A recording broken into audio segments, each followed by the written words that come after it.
आप सभी को मेरा आत्मवंदन। ईएनसी ध्यान नेपाल में सभी का हार्दिक हार्दिक स्वागत।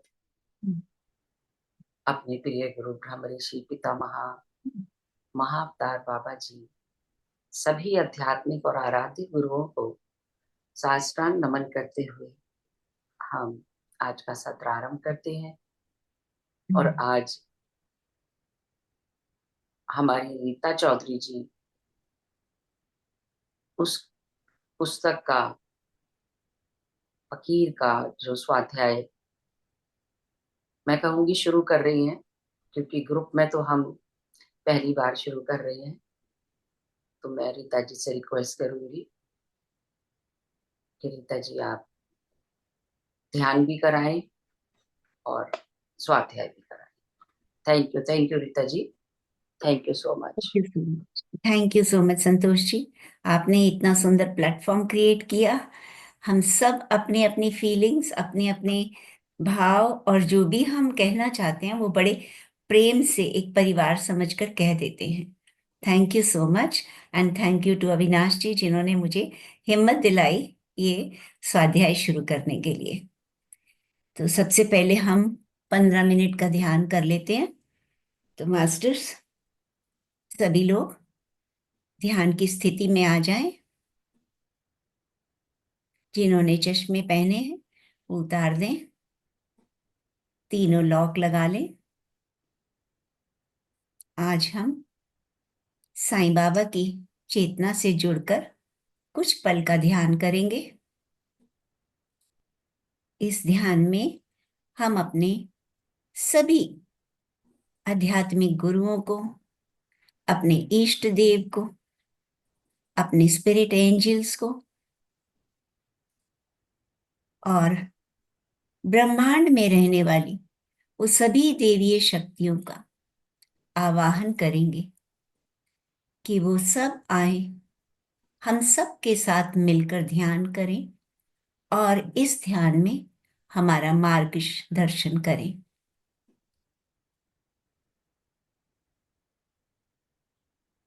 पूर्ण रूप से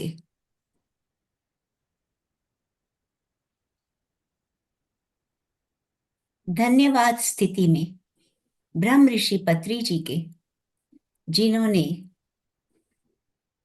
हमें इस ध्यान से जोड़ा और ध्यान के माध्यम से अपने स्व की पहचान करवाने की क्षमता प्रदान की। हम सबको पहले ही दिन से गुरु बना दिया। ना किसी के अंडर रखा, ना किसी से ऊपर किया। सबको एक समान लेवल पर रखते हुए सबको अपनी अपनी पहचान करने का मौका दिया।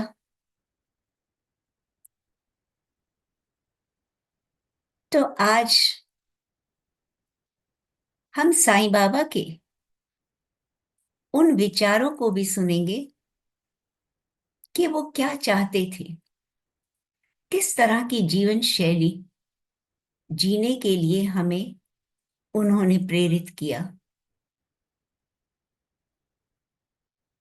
मास्टर्स, कुछ समय के लिए अपने गुरु, अपने स्व के गुरु, हम सांसों से जुड़ने का प्रयास करेंगे और इन्हीं सांसों के द्वारा अपने भीतर की यात्रा करते हुए स्वयं को पहचानने की कोशिश करेंगे।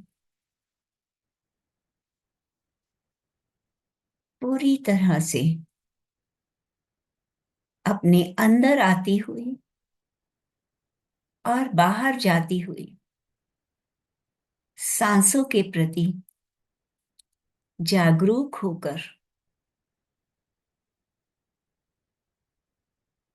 अपने अंदर बन रहे उस एनर्जी फील्ड, उस ऊर्जा क्षेत्र को अनुभव करें।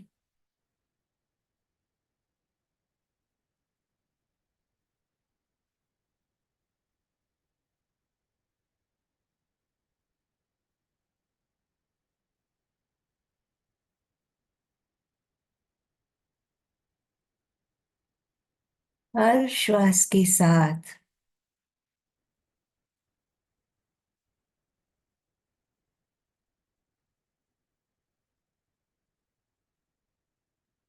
एक नई ऊर्जा की धारा, एक नई प्रकाश की धारा हमारे अंदर प्रवेश कर रही है।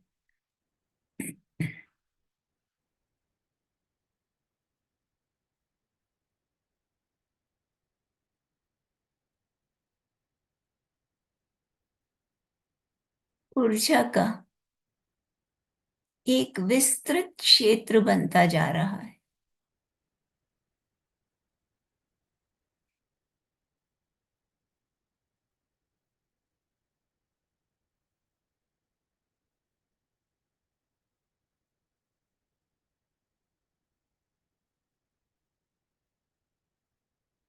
इस ऊर्जा के क्षेत्र को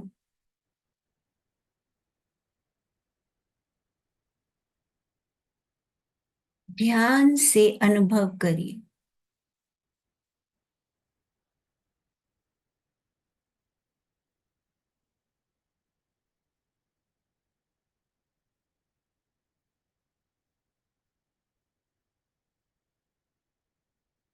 इस ऊर्जा क्षेत्र में बहने वाली धारा, वो करंट सांसों के रूप में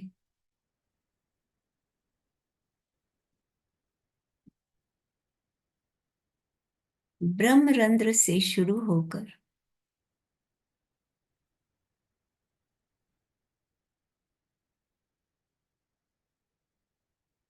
शरीर के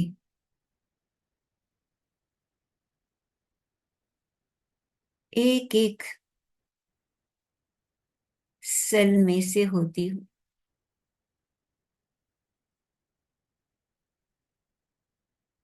एक एक अंग में से होती हुई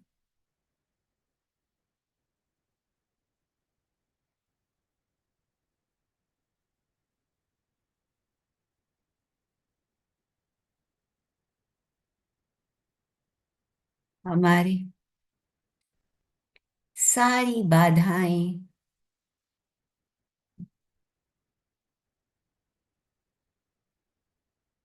सारे ब्लॉकेजेस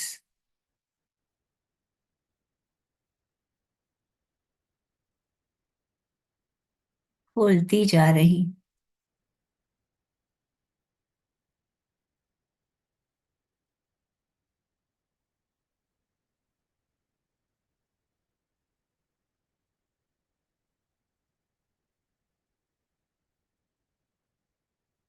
पूरी जागरूकता के साथ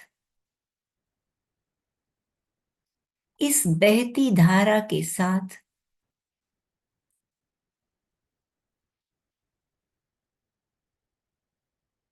बहते जाएं।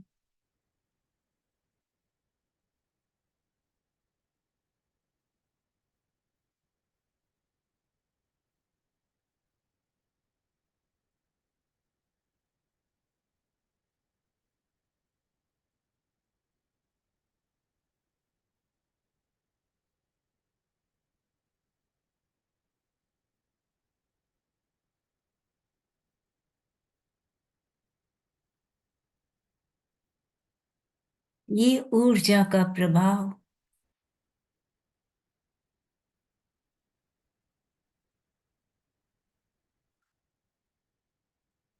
हमें और गहराई और ज्यादा गहराई में लेकर जा रहा है।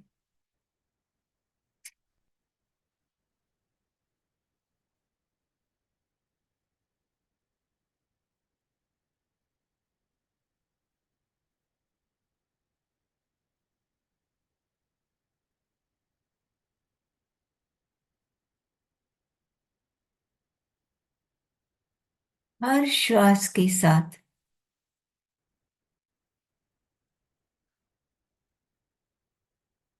हम और गहरे उतरते जा रहे हैं।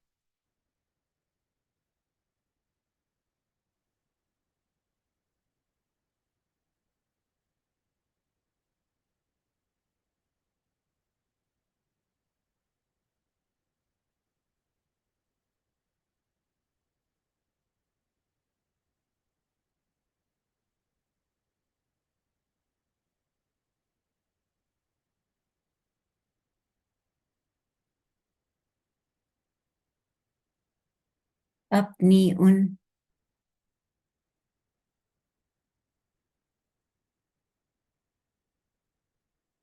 दिव्य शक्तियों का अनुभव करें।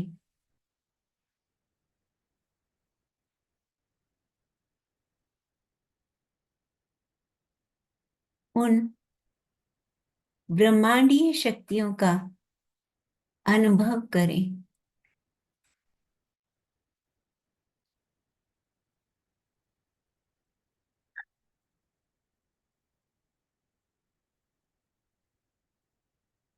अपने स्व को पहचानने का अनुभव करें।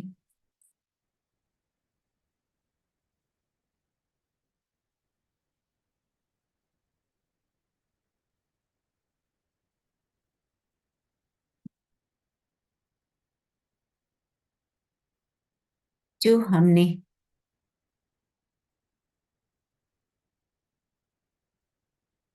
अपने गुरुओं के उपदेशों से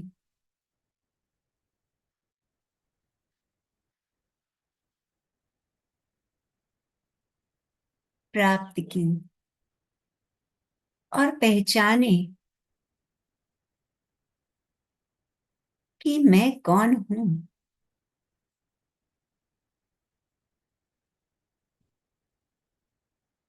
क्या मैं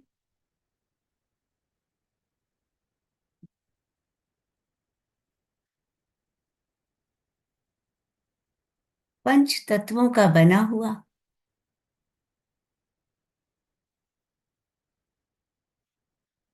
ये शरीर रूपी पुतला हूं,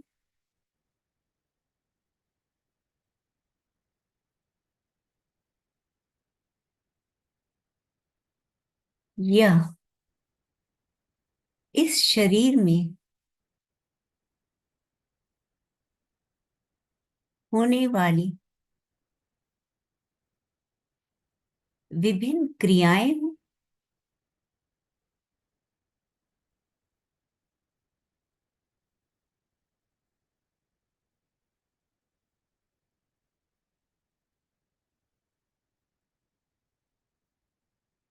या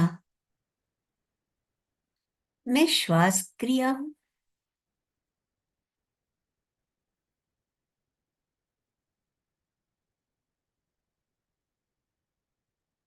ये जो भोजन पच रहा है, क्या ये भोजन ये पाचन क्रिया हूं।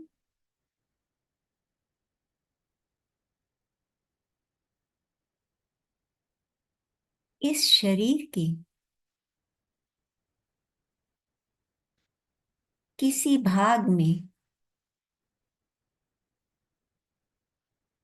होने वाली दर्द हूं।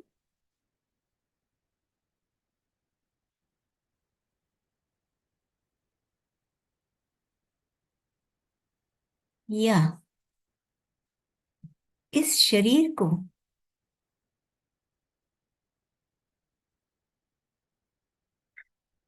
मिला हुआ नाम, या इन सब को अनुभव करने वाला हूं।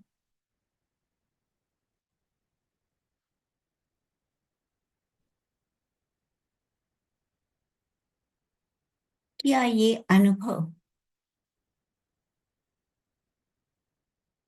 मैं बचपन में नहीं कर रहा था,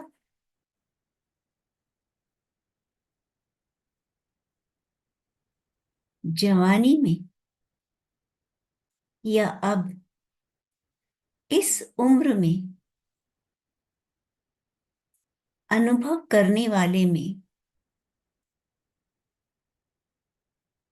कुछ परिवर्तन आया?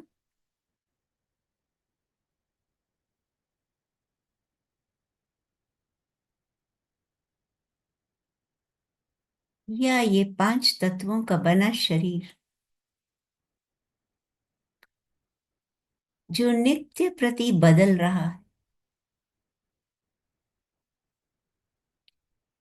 जिसको ये अनुभव करता हर परिस्थिति में देख रहा है, मैं कौन हूं?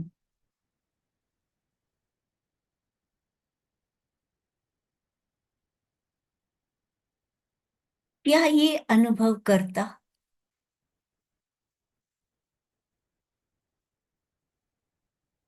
कि अनुभव करने की क्षमता में कोई परिवर्तन आया?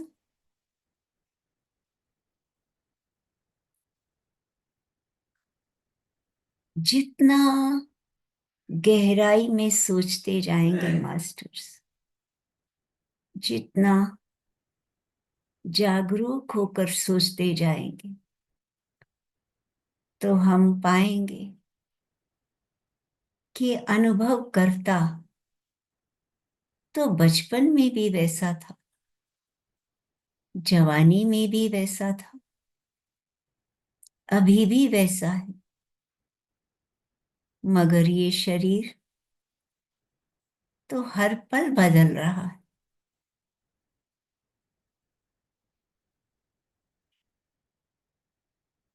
जैसे देखने वाला एक कुर्सी को देखता है तो देखने की शक्ति में कोई परिवर्तन नहीं, मगर कुर्सी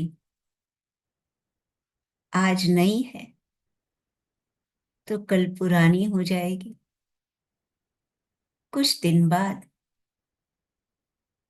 उसकी अवस्था और खराब हो जाएगी।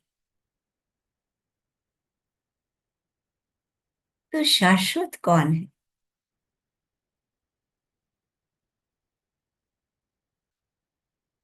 वो अनुभव करता जो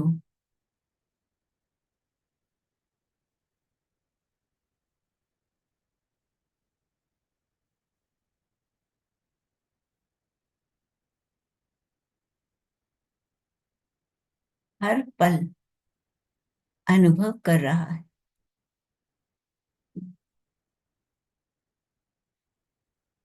लेकिन उसमें कोई परिवर्तन नहीं आ रहा।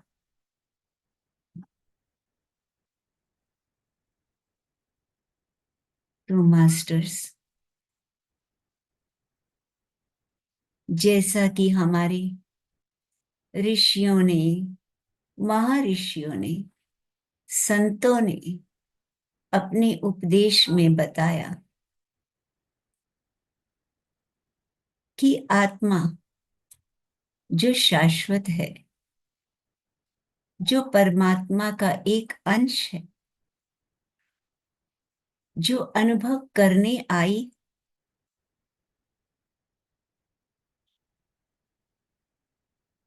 वही मैं, वही मैं, चाहे पौधे में हो, चाहे पशु में, पक्षी में, कीट में, जलचर में या मनुष्य में, सब जगह समान है।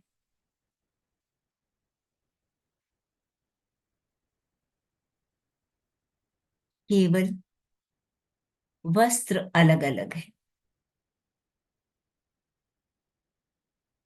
तो मास्टर्स,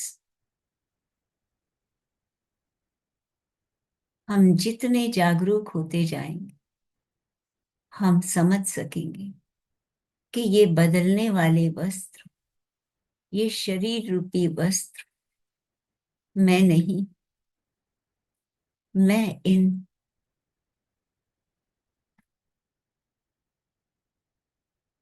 वस्त्रों का धारण करता हूँ।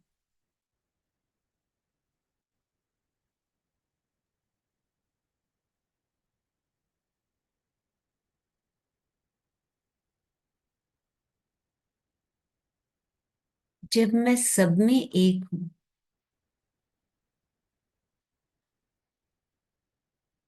मैं सब जगह व्याप्त हूँ।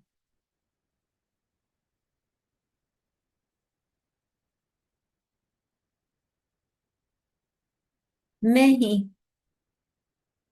हर शरीर को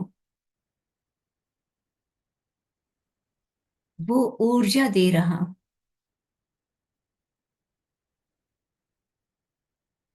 कि वो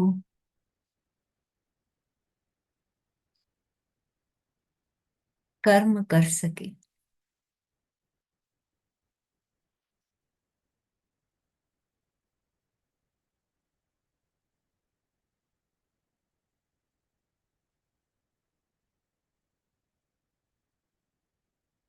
मुझे इन कर्मों से कुछ लेना देना नहीं। मैं केवल दृष्टा रूप, साक्षी रूप आत्मा हूँ। जितनी पवित्र रूप में मैं आया था, उतने ही पवित्र रूप में मैं हर पल, हर क्षण रहूंगा। यही मेरी वास्तविकता है।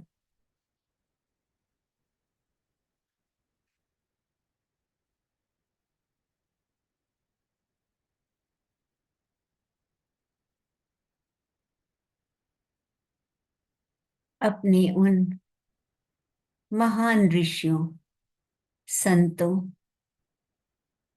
के उपदेश को हर पल याद रखते हुए, यदि हम अनुभव लेते रहेंगे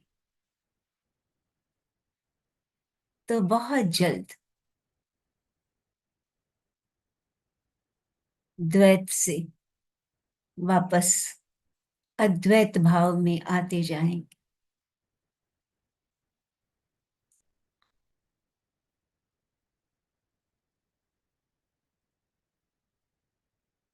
वननेस के भाव में आते जाएंगे।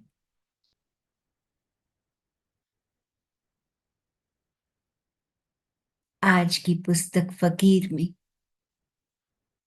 साईं बाबा ने जो उपदेश दिए हैं, वो इसी तरह के सफल जीवन को जीने के द्वार खोले।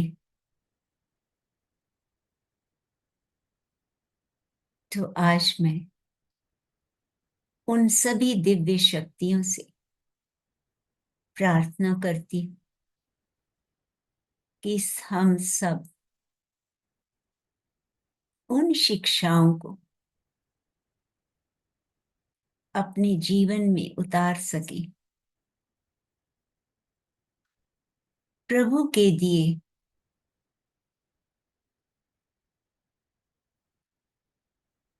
हर वस्तु, हर अनुग्रह को प्रेम से स्वीकार करके उसके थ्रू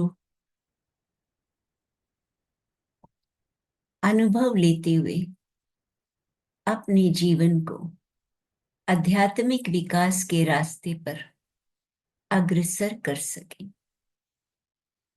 तो धन्यवाद मास्टर्स। आज से हम फकीर बुक का स्वाध्याय शुरू करेंगे। मैं आशा करती हूँ कि आप सब इसको पूरे जागरूकता से श्रवण और मनन करते हुए अपने जीवन में उतार पाएंगे। धीरे धीरे हम अपनी चेतना में आते हुए इस भौतिक शरीर को अनुभव करें।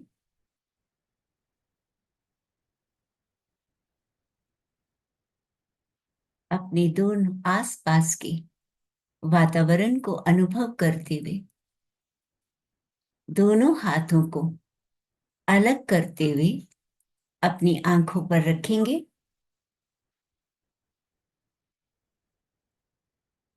5, 4, 3, 2, 1, 0। धीरे धीरे मुस्कुराते हुए अपने हाथ खोल लीजिए और अपने हाथों की ऊर्जा को अपने शरीर पर लगा लें। थैंक यू मास्टर्स, इस छोटे से ध्यान के लिए, मेरे साथ जुड़ने के लिए धन्यवाद।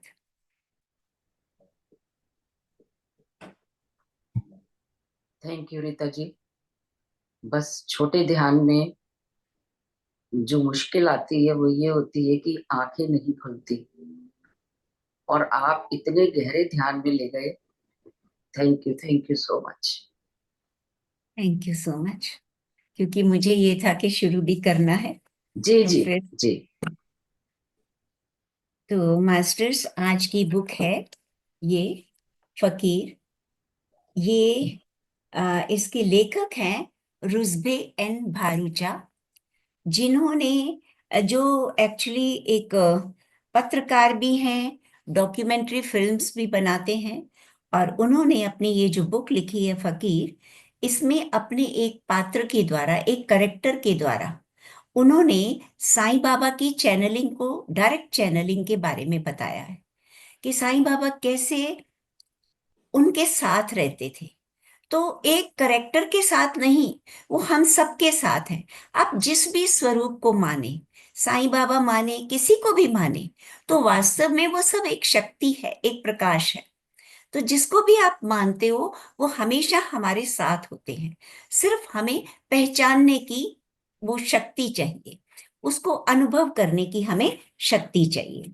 तो उन्होंने अपने एक पात्र के द्वारा, एक करेक्टर रुद्र के द्वारा, हमारे जीवन के वो द्वार खोल दिए हैं जिन्हें अपनाकर हम एक सफल और सकारात्मक जीवन जी सकते हैं।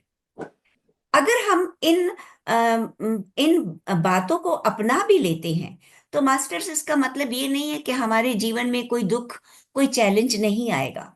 सिर्फ वो तो आएंगे, वो जो हम कर्म बनाकर लाए हैं वो तो आएंगे, लेकिन उन दुखों को, उन चैलेंजेस को हम स्वीकार कर पाएंगे, और स्वीकार करते हुए हम कभी विचलित नहीं होंगे। नए कर्म बनाने में हम सतर्क रहेंगे अगर हम इन सब बातों को समझ जाएंगे। तो यहाँ पे जो स्टोरी है वो है एक रुद्र के बारे में। रुद्र एक करेक्टर है, इस बुक का मेन करेक्टर है, जिसका पारिवारिक जीवन दुखों से भरा हुआ है, समस्याओं से भरा हुआ है। उसके 2 बच्चे थे जिन्हें वो बहुत प्यार करता था, लेकिन उसकी पत्नी जो थी वो बहुत शंकालु स्वभाव की थी, और हर दिन कोई ना कोई बात लेके नया झगड़ा शुरू कर देती थी। अब वो जो झगड़ा था, उसके कारण उसके बच्चों के जीवन पे प्रभाव पड़ रहा था। उसके बच्चे परेशान हो रहे थे। तो उसने, रुद्र ने सोचा कि ऐसा जीवन बिताने से, जिससे मेरे बच्चों के करेक्टर पे, मेरे बच्चों की पर्सनालिटी पे इफेक्ट हो, उससे तो बेहतर है कि मैं ये घर छोड़ दूं। और वो ऐसा सोचकर एक वैन में अपना जरूरी सामान लेता है और घर को छोड़ देता है। हालांकि घर छोड़ना उसके लिए आसान नहीं था, क्योंकि वो अपने बच्चों के बिना रह नहीं सकता था, और 11 साल उसने अपने बच्चों के लिए बहुत कुछ किया, बहुत सेवा की। जो कहते हैं ना कि माँ के फर्ज भी उसी ने पूरे किए। तो लेकिन क्योंकि उससे उसके बच्चे प्रभावित हो रहे थे, इसलिए उसने वो घर छोड़ दिया और उस वैन में अपनी सारी जरूरत की चीजें भरकर घर से चला गया। अब हालात ये थे कि वो ना तो उनके बिना रह सकता था, ना ही उनके पास जा सकता था। तो वो अब जब निकल गया तो जगह जगह किराए पे घर लेके वो रहने लगा। और जब सोने का टाइम आता तो उसको नींद नहीं आती, उसको सपने आते, अपने बच्चे दिखते उनसे। कभी कभी कई बार तो ऐसी हालत हो जाती थी कि वो कई बार आत्महत्या करने का निश्चय करता था। लेकिन क्योंकि ये एक नेक आत्मा थी, तो इसको कुछ मास्टर्स की आवाजें सुनाई देती थी, जो इसको हिदायत देती थी कि तुम अपनी अ, अब मतलब अपनी आत्मा की आवाज सुनो, तुम वर्तमान में जीने की कोशिश करो। तो फिर ये विवेक से काम लेता था, इतनी आसानी से ये आत्महत्या भी नहीं कर पाया। और जो आत्माएं इसको मैसेजेस देती थी, वो उसको यही कहती थी कि तुम जो भी हो सके अपने वर्तमान को जीने की कोशिश करो।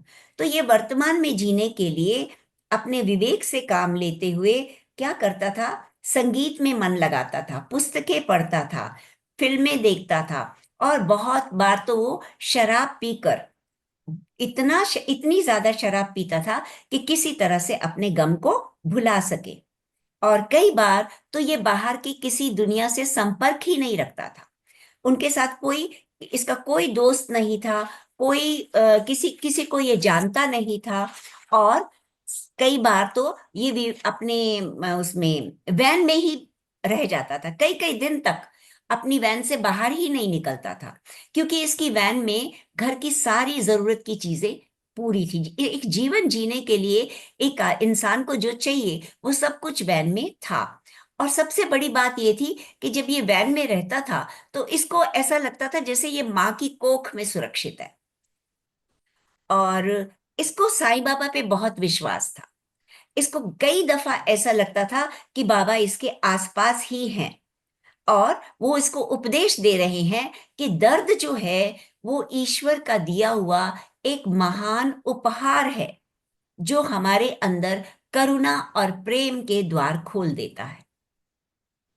एक बार एक सड़क दुर्घटना में एक इसने गाड़ी में जा रहा था, तो इसने देखा एक बूढ़ा आदमी सड़क पर जख्मी हालत में पड़ा हुआ है।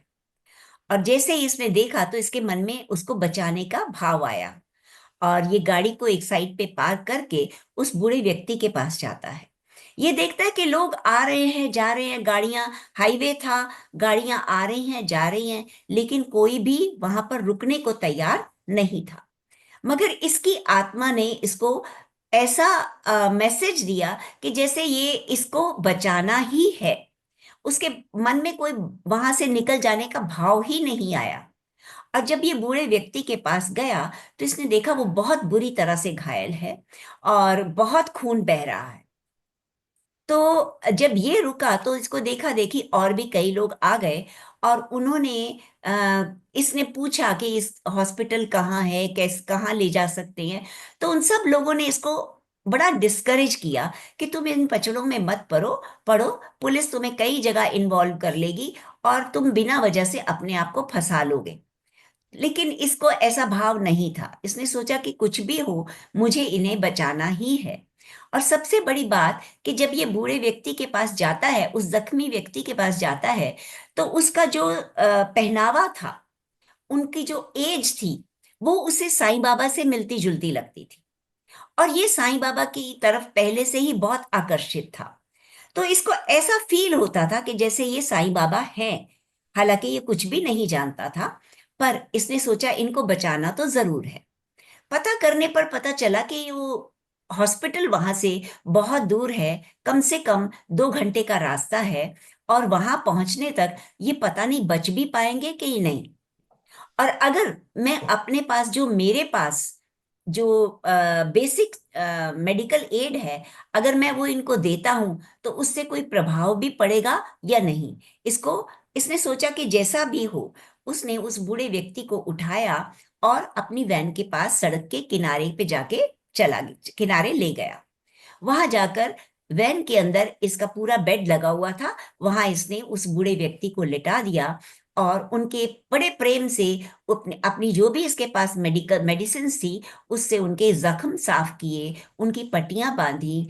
और वो बूढ़ा व्यक्ति जो था वो बड़े प्यार से इसको देख रहा था कि कितने निष्काम भाव से ये उनकी सेवा कर रहा है।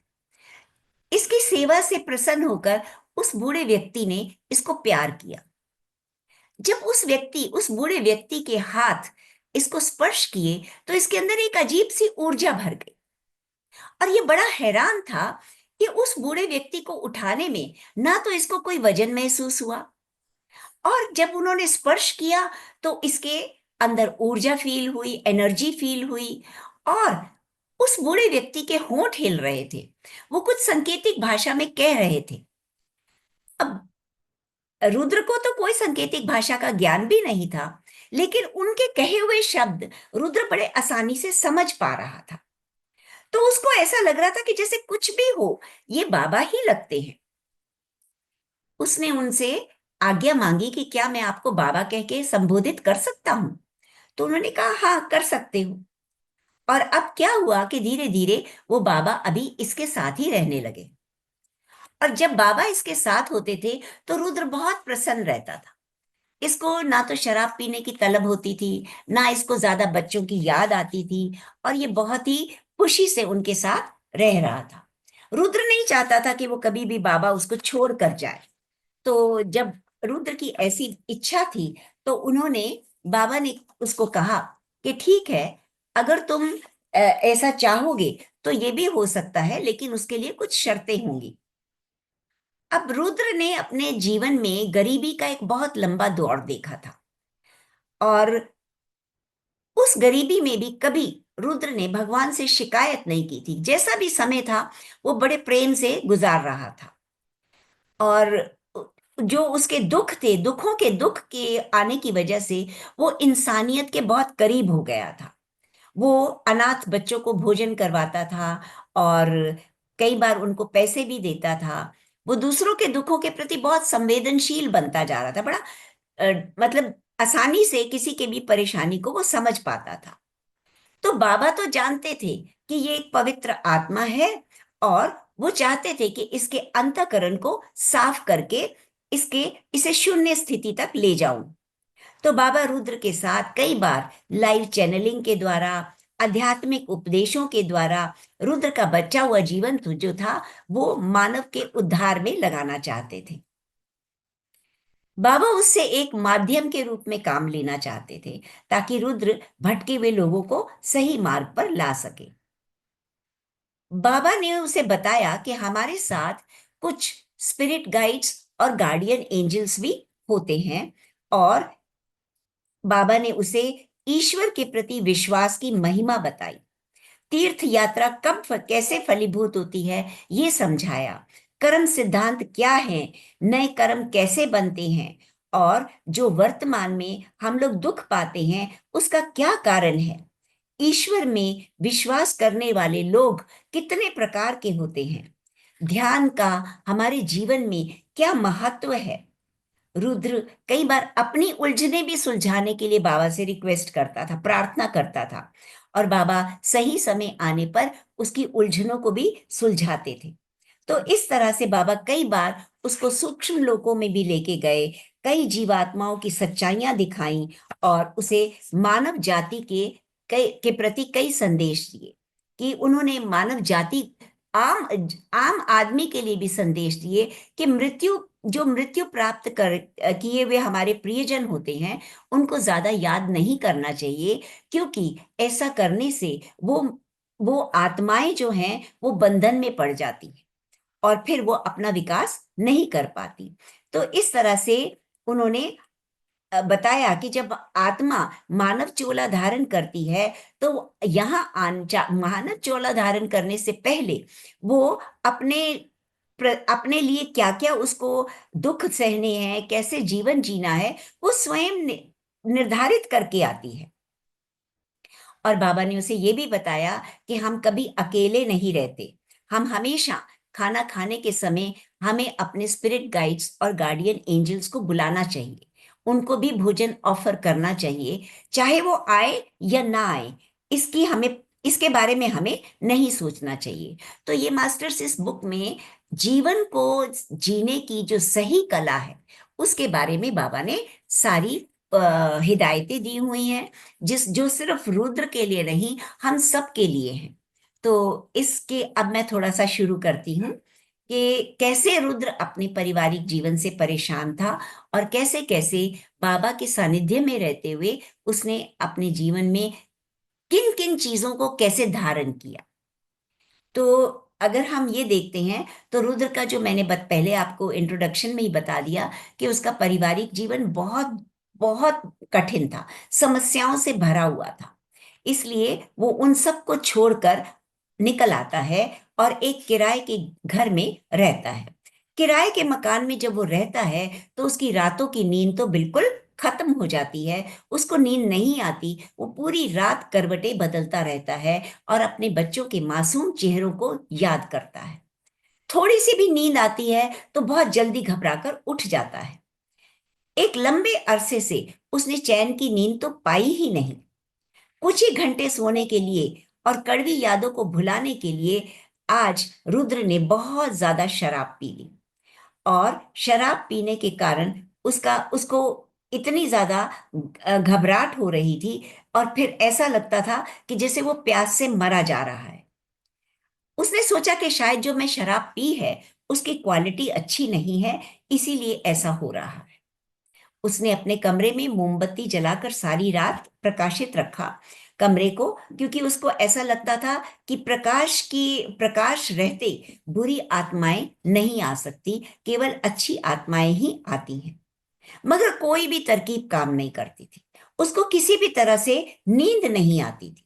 वो अपने आप को विचारहीन, अपने मन को, अपने दिमाग को विचारहीन होने के लिए प्रार्थनाएं करता था, गिड़गिड़ाता था कि किसी तरह से उसे नींद आ जाए। लेकिन बहुत गिड़गिड़ाने के बावजूद, परेशान रहने के बाद भी वो गहरी नींद में कभी नहीं सो पाया। वे महसूस कर रहा था कि उसको क्या आदत बन गई थी कि वो एक जगह किराए पे रहता था और कुछ ही दिनों में घर बदल लेता था। उसको ऐसा लगता था कि जगह बदलने से शायद मुझे मेरी यादें जो हैं वो मेरे को छोड़ देंगी, मैं यादों से दूर हो जाऊंगा और मैं सो पाऊंगा। तो उसने उसे लगा कि अब फिर शायद वो समय आ गया है कि मुझे घर बदलना पड़ेगा, कि एक बार फिर से सफर पे निकलना पड़ेगा। तो हमेशा की तरह रातों को आने वाले सपने, वो बुरे सपने अभी भी जारी थे। उसके विवेक की ओर जाने जो ये सपने थे, उसके विवेक की ओर जाने वाले सभी रास्तों की आखिरी निशानों को भी मिटाने पर तुले थे। उसको लगता था जगह बदलने से अपनी भयानक यादों को भूल पाऊंगा, और बरसों से वो एक बंजारे की तरह जीवन जीता आ रहा था। कहीं भी कुछ महीनों से ज्यादा नहीं टिक पाता था, सिवाय एक बार के जब वो अपनी बीमारी के कारण 3 महीने हॉस्पिटल में दाखिल रहा। तो वो कुछ ही महीने एक जगह रहता था, क्योंकि उसको लगता था कि शायद मैं जगह बदलता रहूंगा तो मेरी यादें भूल जाएंगी। रुद्र ने कोई यार दोस्त नहीं बनाया, बहुत कम लोगों को जानता था, और वो आम तौर पे सिर्फ मकान मालिक और उन अनाथ बच्चों से ही उसकी पहचान थी, जिनको वो कभी कभी खाना खिलाता था या कभी पैसे दे देता था, या होटल के कोई स्टाफ मेंबर्स जहां पे वो खाना खाता था। और एक बूढ़ा सिख उसकी जान पहचान का था, जिससे वो शराब खरीदता था। उस बूढ़े सिख का जीवन भी कुछ कुछ रुद्र के जीवन से ही मिलता जुलता था। अपना गांव छोड़कर शहर में पैसा कमाने के लिए आया था, और पैसे के लालच में वे गांव वापस नहीं गया। और अब इतना बूढ़ा हो गया था कि उसे लगता था कि अब गांव में उसका अपना कोई रहा नहीं जो उसकी देखभाल कर सके। उसे इस बात का पछतावा था कि वो सही समय पर गांव में क्यों नहीं लौट गया। अक्सर शराब पीकर रोता और रुद्र को अपने बचपन, गांव और परिवार के किस्से सुनाया करता था। रुद्र उसकी परेशानी को समझता था और खुद भी नशे की हालत में उसे समझाता कि तुम्हें वही करना चाहिए जो तुम्हारी आत्मा कहती है। तो खुद तो रुद्र दुखी था, लेकिन उस शराब बेचने वाले बूढ़े इंसान को ये समझाता था कि तुम्हारी जो आत्मा कहती है तुम वही करो। अब ये जो बूढ़ा उस शराब वाले दुकानदार को जो समझाता था, एक्चुअली क्या था कि वो अपने उसके विचार नहीं थे, वो तो उसके वही विचार थे जो उसके मास्टर्स उसको दिया करते थे। उसके मास्टर्स उसको हमेशा यही मैसेज दिया करते थे ना, कि तुम अपनी आत्मा की आवाज सुनो, तुम वर्तमान में रहो। तो वही सलाह वो उस बूढ़े को दे दिया करता था। तो अब बूढ़ा जो था, जो शराब बेचता था, उसे भी ऐसा लगता था कि वो अब वापस गांव जाने जाने से उसको कोई फायदा नहीं, क्योंकि कोई भी वहां पर उसका अपना अब नहीं बचा होगा जो उसकी सेवा कर पाएगा। तो रुद्र की हालत भी ऐसी थी। उसने कहा कि जहां उसे मन की शांति मिल सकती थी, जब दिल और आत्मा कहीं और रहना चाहे पर शरीर को किसी भी वजह से उनसे दूर रहना पड़े, तो जिंदगी जहन्नुम हो जाती है। ये उसका अपना विचार था कि मन, शरीर और मन तो एक जगह रहना चाहता है, लेकिन मन की शांति ना मिले तो उसे शरीर को कहीं और रहना पड़ता है। ये रहना तो अपने बच्चों के पास चाहता था, लेकिन जहां मन की शांति नहीं थी तो ये बच्चों को छोड़कर वहां से निकल आया था। इसीलिए उसकी अवस्था भी जहन्नुम जैसी हो गई थी। अपने जीवन का बेहतरीन फैसला लेने के लिए बुद्धिमानी का सहारा लेना चाहिए, और भाग्य या ईश्वर से जो भी मिले उसे पूरे सकारात्मक समर्पण के साथ स्वीकार कर लेना चाहिए। ऐसा रुद्र ने उस बूढ़े व्यक्ति को बताया। रुद्र ने काम करके काफी बचत कर ली थी, इसलिए वो 2 साल आसानी से निकाल पाया। लेकिन अब बचत इतनी ही थी कि कुछ महीनों से ज्यादा नहीं निकल सकते। तो उसे लगा कि उसे फिर से काम करना पड़ेगा, ताकि वो सभ्य जीवन जी सके, या फिर अपनी मनपसंद की माल्ट विस्की में कुछ गोलियां मिलाकर चढ़ा जाए और इस दुनिया से कूच कर जाए। उसे दूसरा विकल्प ही बेहतर लगा, लेकिन वह नहीं चाहता था कि उसकी आलोचकों को उसे और बदनाम करने का मौका मिले, क्योंकि अगर वह मर जाता तो उसके बच्चों के मन में भी उसकी तस्वीर बदल जाती। उसे दुनिया से कड़वे अनुभवों के अलावा किसी भी चीज की उम्मीद नहीं थी। वो जानता था कि जीना आसान नहीं, लेकिन फिर भी उसने ये चुनौती स्वीकार कर ली। अब रुद्र का मन क्या था कि या तो वो पैसा कमाए, क्योंकि और जीने के लिए किराए पे जगह लेनी पड़ेगी, रहने के लिए सामान चाहिए, तो या फिर वो मॉल्ट विस्की में कुछ गोलियां मिलाकर मर जाए, आत्महत्या कर ले। लेकिन इस दूसरा ये जो विचार था, उसने उसको झटक कर परे कर दिया, क्योंकि उसको लगा कि अगर मैं मर जाऊंगा तो वो जो लोग जिन्होंने मेरे को इतने दुख दिए हैं, उनको एक और मौका मिल जाएगा मुझे बदनाम करने का, और मेरे बच्चे भी मेरे खिलाफ हो जाएंगे। वो भी सोचेंगे कि मैं ही गलत हूं, इसीलिए ये जीवन मैंने त्याग दिया। तो जबकि हालांकि वो जानता था कि उसकी बेटी उससे नफरत करती है, और बेटा तो ये मान चुका है कि वो उन्हें छोड़कर जा चुका है। ये सब सोचते सोचते वो अपना सामान बांध चुका था। उसे महसूस हो रहा था कि वो पूरी तरह से टूट चुका है। उसने आखिरी बार कमरे को देखा, गणेश भगवान के चित्र को माथा नवाया, और अपने कंधों पर झोले लटकाकर फिर कभी वापस न आने की इच्छा से बाहर निकल गया। तो इस तरह से एक जगह से निकलकर अब वो दूसरी जगह की तलाश में जा रहा है। रुद्र एक विवेकशील इंसान था। वो जानता था कि उसे अपने भावों को हमेशा नियंत्रण में रखना है, वर्तमान पल में जीना है, अन्यथा कल की यादें उसे दुख से अधमरा कर देंगी। उसने अपने नसीब को स्वीकार कर लिया। उसने कभी सुखद अंत की कल्पना भी नहीं की थी। वह जानता था कि अपनी सुध बनाए रखने के लिए वर्तमान में जीना है। जो भी करे उसी में स्वयं को डुबो दे। इसीलिए जब संगीत सुनता था तो संगीत में खो जाता था, भोजन करता तो पूरा ध्यान अपने भोजन पर रखता, प्रतिदिन 7 मील लंबी सैर करता, पैदल चलता, पूरी तरह से विचारहीनता की स्थिति में रहता, न बीते कल का दुख, न आने वाले कल की चिंता। उसे सदा अपने अनंत और शाश्वत गुरु का स्मरण रहता। रुद्र को अक्सर मास्टर्स की आवाजें आती थी। आज तो उसके गुरु स्वयं उसके सामने खड़े थे। वे कह रहे थे, रुद्र, ईश्वर केवल इस वर्तमान में है, वह अतीत या भविष्य में नहीं है। यदि तुम वर्तमान क्षणों में नहीं जी सकते, यदि तुम इस पल को अपना आखिरी पल मानकर नहीं जी सकते, तो बेटा तुम जी नहीं रहे, बस जीवित हो। तो रुद्र को ये बहुत बड़ी उसमें आप कह लो कि इतना समर्पण भाव था कि वो हमेशा वर्तमान में रहने की कोशिश करता था। जैसा कि उसके मास्टर्स उसको संदेश देते थे कि तुम हमेशा वर्तमान पल में जियो।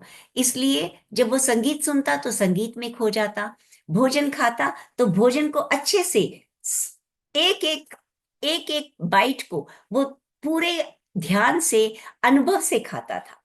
तो इस तरह से वो अपने को वर्तमान क्षणों में, और उसके मास्टर्स की क्या भविष्यवाणी, क्या उपदेश थे कि अगर तुम वर्तमान क्षणों में नहीं जी सकते, यदि तुम इस पल को अपना आखिरी पल मानकर नहीं जी सकते, तो बेटा तुम जी नहीं रहे, तुम केवल जीवित हो। ऐसे जियो जैसे दोबारा कभी जीने का मौका नहीं मिलेगा। हर अनुभव का आनंद लो। जब तुम रसीले आम को खा रहे हो, तो ऐसे खाओ जैसे इसके बाद तुम्हें फिर कभी ऐसा आम खाने को नहीं मिलेगा। तब तुम उस स्वाद को कभी नहीं भूलोगे। रुद्र ने उस दिन सचमुच आम को पूरा आनंद लेकर खाया, जैसे वो आखिरी बार खा रहा है। जब गुरु ने आम के स्वाद के बारे में पूछा, तो रुद्र ने बड़े आत्मविश्वास के साथ आम का स्वाद बताया। रुद्र बहुत भावुक हो गया, उसकी आंखें भर आई। उसे एहसास नहीं था कि गुरु का दर्शन उसे जिंदा रखेगा, उसके होश कायम रखेगा, उसे नफरत और नकारात्मकता से बचाए रखेगा। खास तौर पर उन लोगों के लिए नकारात्मकता पैदा नहीं होने देगा जिन्हें उसने कभी अपना जाना था। वह अपने सपनों पर काबू नहीं रख सकता, पर जितनी भी देर जागता था, वर्तमान में जीने के कारण ही अपनी सोच और यादों के भंवर में फंसने से बच पाता था। सबसे खास बात ये कि वर्तमान से जुड़ाव उसे एक ऐसा इंसान बनने से रोकता था जिसे वो शायद स्वयं भी कभी पसंद ना करता।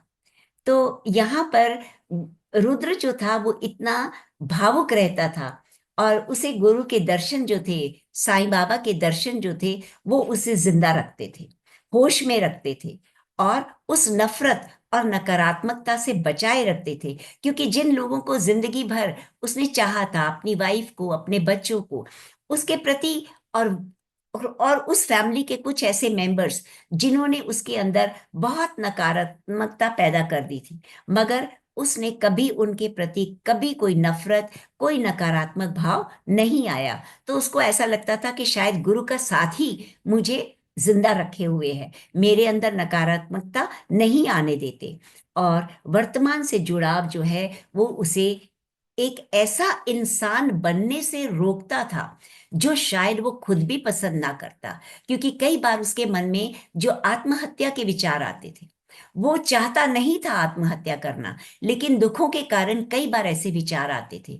तो वो सोचता था कि शायद मैं वर्तमान में रहता हूं, इसीलिए मैं आत्महत्या नहीं कर रहा, और एक ऐसा नेक इंसान बना हुआ था। अब रुद्र आम नहीं खा सकता था। कई साल पहले जिस दिन उसके गुरु ने उसे वर्तमान क्षणों का आनंद लेने की कला सिखाई थी, उस दिन उसने आखिरी बार आम खाया था। ऐसा लगता था कि पूरा जीवन बीत गया है, लेकिन आज भी उसके मुंह में आम का स्वाद बरकरार था। उसने महसूस किया कि अपने जीवन का सबसे बेहतरीन फैसला लेने के लिए बुद्धिमानी का सहारा लेना चाहिए, और भाग्य या ईश्वर से जो भी मिले उसे पूर्ण समर्पण और सकारात्मक भाव से स्वीकार करना चाहिए। तो मास्टर्स, यहाँ पे हमें यही शिक्षा मिलती है कि हमेशा वर्तमान में रहें। जो प्रभु से मिला है उसे पूरे सकारात्मक भाव से, समर्पण भाव से स्वीकार कर ले। तो एक तो जब हम वर्तमान में रहते हैं तो हमें पास्ट और फ्यूचर की चिंता नहीं लगती। हम दूसरों को दोष देना भूल जाते हैं। हम समझ पाते हैं कि हमने जो भी हमें मिल रहा है वही हमारे कार्मिक अकाउंट हैं, वही हमें अपने इस जीवन में संतुलित, उनको सहते हुए संतुलित करने के लिए हम आए हैं। तो पूरे समर्पण भाव से अगर हम अपने जीवन को स्वीकार करते हैं तो हम ज्यादा बेहतर जीवन जी सकते हैं।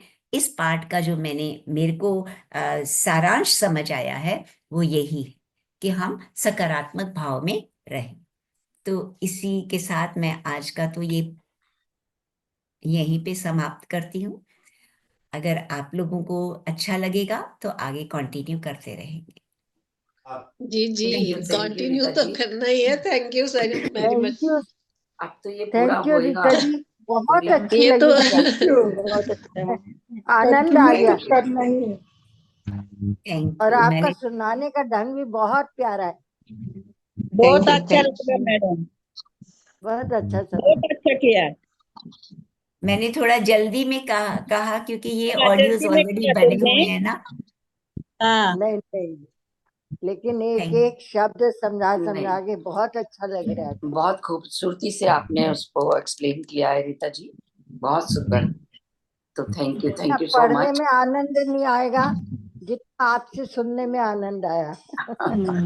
बिल्कुल ठीक, बिल्कुल ठीक। जी जी, बहुत अच्छा लगा, बहुत थैंक सुंदर। You so much, thank you so much. बहुत अच्छी ये बुक शुरू कर ली है और हम लोग पूरी सुनेंगे आपसे ही। तो thank you so much Rita ji, बहुत बहुत ये धन्यवाद आपका। मेरी ಮತ್ತೆ खुशकिस्मती होगी अगर मैं इसको पूरा कर पाऊंगी आपके येत साथ, आलो तो जाऊ बहुत मला अच्छा काहीतरी लगेगा। त्रास होत होता म्हणून मला म्हणलं ना काय तुम्ही. हाँ, जी ठीक है, तो फिर हम सेट कर लेंगे कोई भी एक दिन वीक में जब ये स्वाध्याय कर सकेंगे। तो ये ऐसा लग रहा ट्यूसडे, है एक दिन कम पड़ेगा। आप ट्यूसडे ठीक। कंटिन्यू करेंगी या हाँ? हाँ, अगर फ्री है तो मैं ट्यूसडे को कंटिन्यू नहीं करूंगी। नहीं, आप, जी मैं तो अब आपके लिए ट्यूसडे का कर लिया कि और किसी का नहीं रखेंगे। ठीक ठीक। और हाल फिलहाल तो अभी थर्सडे भी हमारा अभी चल रहा है, लेकिन अभी कोई सेट नहीं है।